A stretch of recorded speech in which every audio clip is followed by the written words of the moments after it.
Mais uma aula de Direito Civil aqui pela LAC Concursos. Eu sou o professor Stanley Costa, seu professor de Direito Civil e Processo Civil. E hoje nós continuaremos estudando o direito das obrigações. Aulas passadas nós estudamos o conceito de obrigação, falamos dos seus elementos constitutivos, fontes da obrigação, e trabalhamos 3 espécies obrigacionais quanto à prestação. Obrigação de dar, obrigação de fazer e obrigação de não fazer. Agora nós passamos para uma outra classificação obrigacional que leva em conta o número de objetos ou o número de sujeitos na relação obrigacional. Você se lembra quanto aos elementos constitutivos, que a obrigação ela deve conter elemento subjetivo, objetivo e espiritual. Sendo que elemento subjetivo, toda obrigação deve ter ao menos um devedor e um credor. Elemento objetivo, toda obrigação deve ter um objeto imediato, dar, fazer, não fazer, e um objeto imediato, bem da vida, dar o quê, fazer o quê, não fazer o quê. Pelo menos um objeto. E o elemento espiritual é o elemento que vinculará esses 2 primeiros elementos, né? Vinculará o devedor ao credor, o credor ao devedor, e os 2 ao objeto da relação obrigacional. Lembra-se disso? Ok. A obrigação ela deve ter ao menos um devedor, um credor. Ao menos um objeto. Imediato e imediato. Ao menos. Ao menos, porque a depender da situação prática, é plenamente possível termos uma relação obrigacional com vários devedores, com vários credores ou com vários objetos. Nesse contexto é que surgirão essas espécies obrigacionais. Classificação de obrigação quanto ao número de objetos ou sujeitos. Nós vamos dividir em obrigações simples e obrigações complexas. Obrigações simples, aquelas que contam com apenas um devedor, um credor, um objeto. Ou seja, obrigação com singularidade de elementos. Por isso, simples. Obrigação com singularidade de elementos. Há apenas um credor, um devedor, uma prestação. Um objeto. E obrigações complexas ou compostas, aquelas em que nós temos multiplicidade de algum ou de todos os elementos. Complexidade em direito nos remete à ideia de multiplicidade. Portanto, obrigações complexas ou compostas são aquelas em que há multiplicidade de alguns ou de todos os elementos obrigacionais. Ou seja, eu tenho mais de um objeto, eu tenho mais de um devedor ou mais de um credor. Obrigação complexa. Obrigação simples, singularidade de elemento. Obrigação complexa, multiplicidade de elementos. E aí, voltando aqui para o nosso quadrinho esquematizado, obrigação simples, singularidade de elementos, obrigação complexa, multiplicidade de elementos. Se nós tivermos vários objetos, chamaremos esta obrigação de objetivamente complexa. Vários objetos. Objetivamente complexas. As obrigações objetivamente complexas, objeto da nossa aula de hoje, poderão ser conjuntivas ou disjuntivas. Poderão ser cumulativas ou alternativas. Tá? E tem uma razão muito grande para esse facultativas aqui com as interrogações. Tá? Já vamos explicar. Ok? Então, se vários forem os objetos, objetivamente complexa, cumulativa ou alternativa. Se vários forem os sujeitos, Tais obrigações serão subjetivamente complexas e aqui teremos 3 subespécies que nós estudaremos na próxima aula. Obrigações divisíveis, indivisíveis e solidárias. Ok? Fechou aqui a introdução? Obrigações simples, aquelas que nós temos singularidade de elementos. Um devedor, um credor, um objeto imediato, um objeto imediato. Ponto. Obrigações complexas, aquela em que nós temos multiplicidade de elementos. Se vários forem os objetos, objetivamente complexas. Cumulativas, alternativas. Se vários forem os sujeitos, subjetivamente complexas. Divisíveis, indivisíveis ou solidárias. Nós vamos falar na aula de hoje sobre as objetivamente complexas. Mais precisamente, as obrigações alternativas. Porque se você buscar aí no seu código, a partir do artigo 253, 252, melhor dizendo, o legislador começa a trazer regras específicas da obrigação alternativa. Tá? Faça esse exercício. Pega aí o seu código. Abra lá no artigo 233. Vá olhando os títulos. Vai aparecer obrigação de dar coisa certa. Dar coisa incerta. Obrigação de fazer. Obrigação de não fazer. Obrigação alternativa. Ok? Então, na aula de hoje, nós estamos exatamente neste ponto da lei, obrigações alternativas. Mas nós precisamos entender aqui, a diferença entre as alternativas e a acumulativa, e principalmente a diferença entre a alternativa e facultativa, para depois começarmos a trabalhar as regras das alternativas, ok? Então, obrigações objetivamente complexas, começando pelas obrigações conjuntivas, também chamadas de obrigações cumulativas. Tá? Como o nome sugere, obrigação conjuntiva, cumulativa, é aquela em que nós temos multiplicidade de objetos e todos eles devem ser prestados. Todos eles devem ser prestados, cumulativamente. O devedor se compromete com vários objetos, seja imediatos ou mediatos. Ele pode se comprometer a uma prestação de dar e uma prestação de fazer, não tem problema. Ou ele pode se comprometer a uma obrigação de dar uma coisa e outra coisa. Temos complexidade objetiva. No contexto das obrigações ditas conjuntivas ou cumulativas, o que acontece é que o devedor terá que cumprir com todos os objetos. Ele terá que cumprir com todas as prestações, cumulativamente, sob pena de inadimplência. Se ele deixar de cumprir uma delas, está inadimplente. Ok? Cumulativa, conjuntiva. Veja lá os destaques que faço aqui no nosso slide.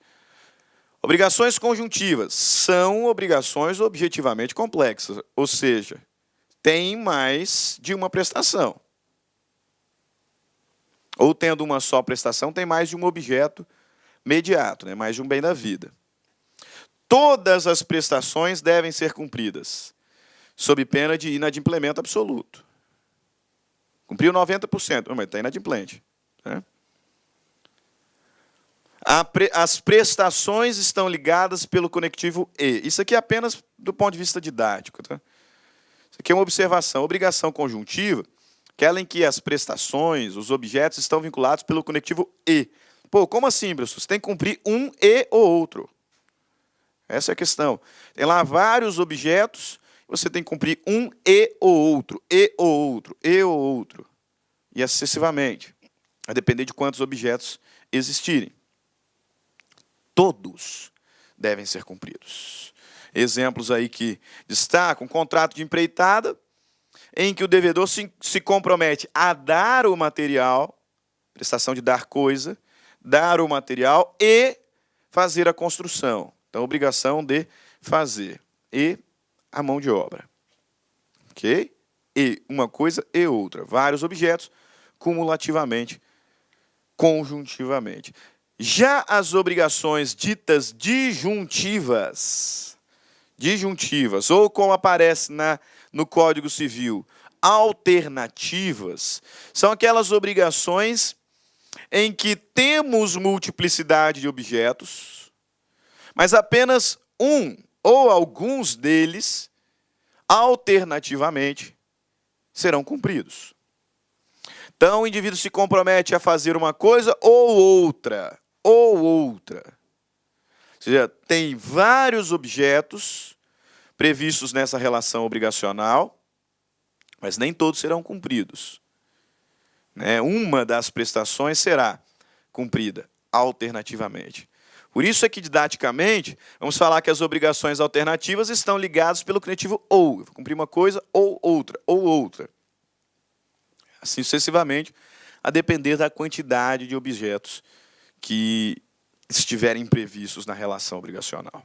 Ok? Alternativa. Obrigação também objetivamente complexa.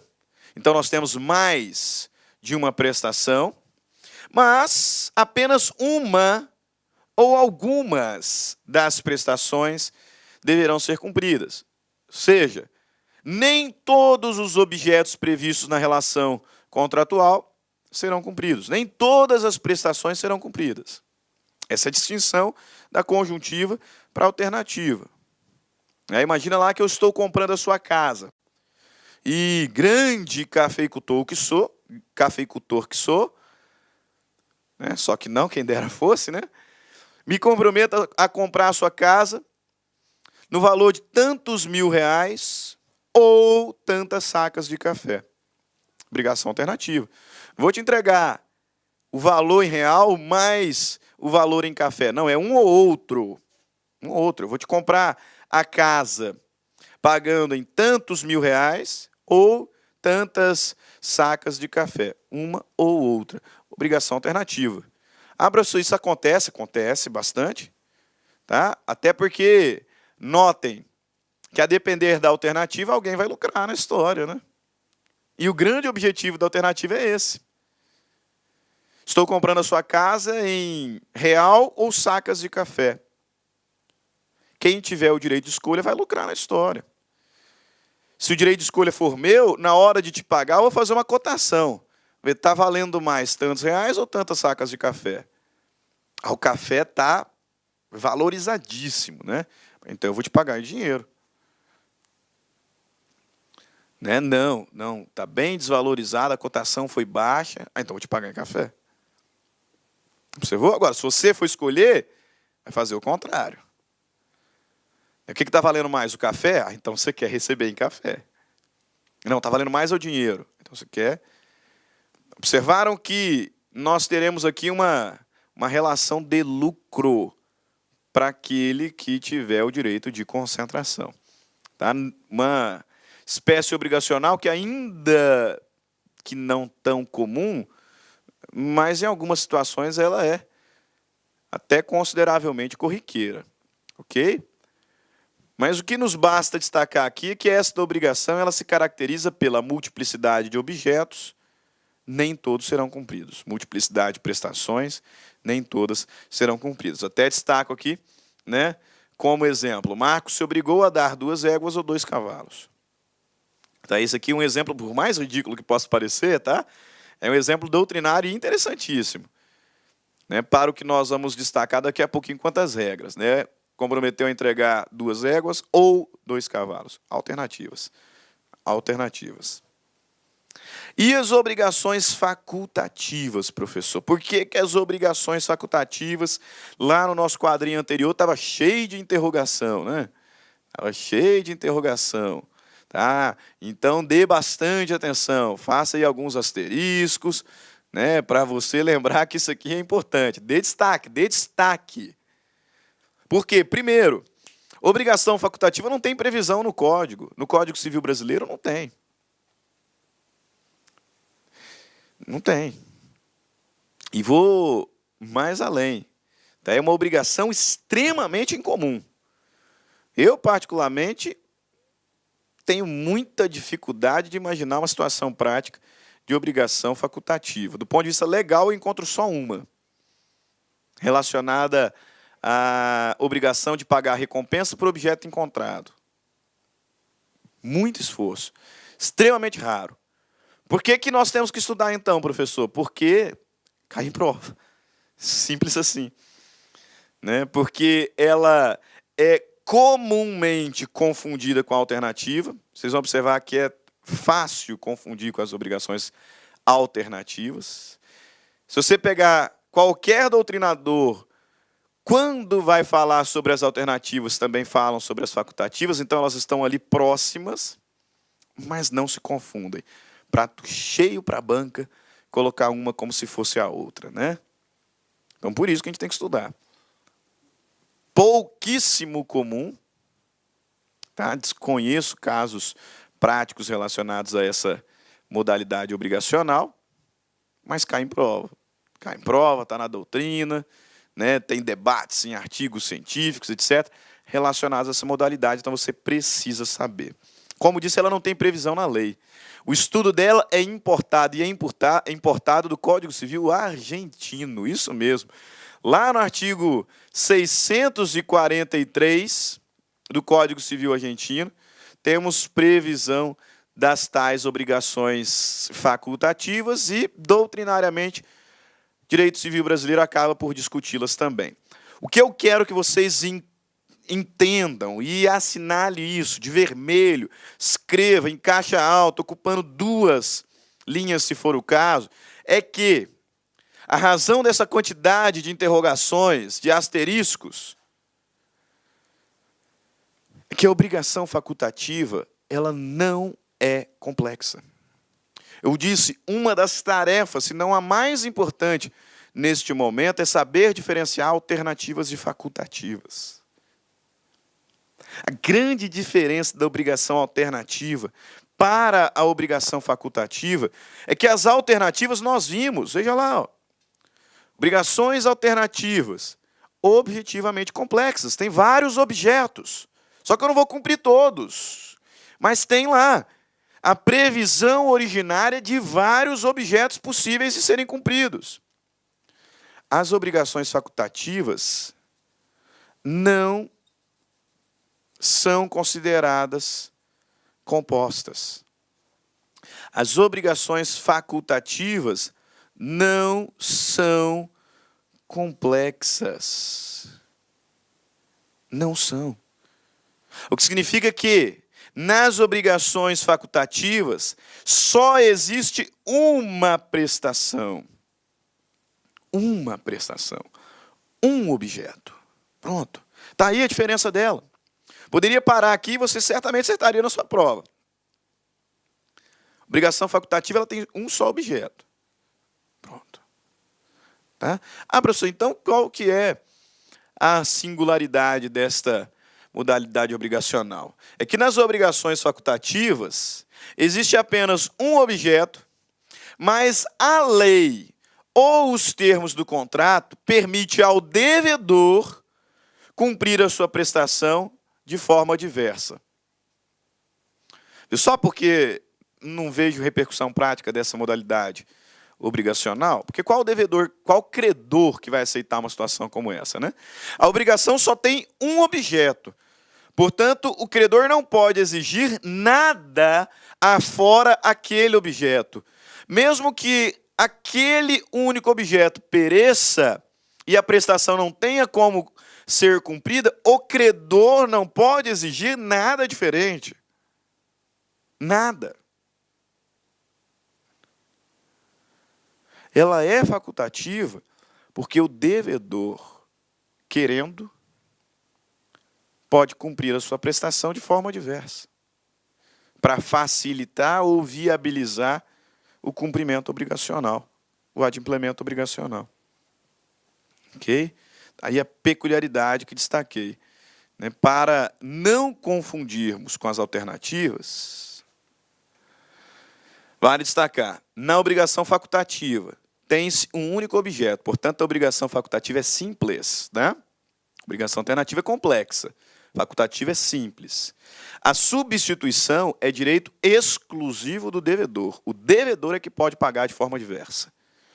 O credor não pode exigir a obrigação substituta. Não pode. Nas obrigações alternativas, veremos se um dos objetos perecer... Olá, meus amigos, minhas amigas, sou o professor Luiz Antônio de Carvalho e com muito prazer, muita satisfação, estou aqui para convidar vocês a conhecer o nosso curso completaço, atualizado, ponto a ponto do edital para a Secretaria de Fazenda do Estado de Goiás, auditor fiscal da Receita Estadual. Eu, professor Luiz, juntamente com o professor André Fantoni, que é o coordenador desse curso, nós montamos um curso super competitivo, um curso que eu tenho certeza que vai fazer a diferença na sua aprovação. Só com professores top de linha, como você acabou de assistir essa videoaula nossa aí, demonstrativa, essa aula demonstrativa no YouTube. Meus amigos, minhas amigas, essa é apenas 30% de uma aula, tá? A aula tem muito mais coisa, o nosso curso é muito mais completo, nós colocamos aí apenas 40 horas, 45 horas no YouTube. Esse curso tem quase 450 horas. Ah, professor, é bastante coisa? Sim, claro. Legislação específica, direito tributário, contabilidade geral, auditoria, contabilidade avançada, ou seja, e mais todas as outras disciplinas que sempre são cobradas aí em concursos de carreira fiscal. Ó, olha só, quero dar um recado. Nós aqui da Lá Concursos, a partir de 2018, nós iremos atender todos os concursos de carreira fiscal no Brasil. Tá certo? Quer saber mais informações? Envie um WhatsApp para a gente ou acesse nosso site laconcurso.com.br que nós estaremos aqui prontos para te atender. Um forte abraço, fique com Deus. Tchau, tchau. Clique lá.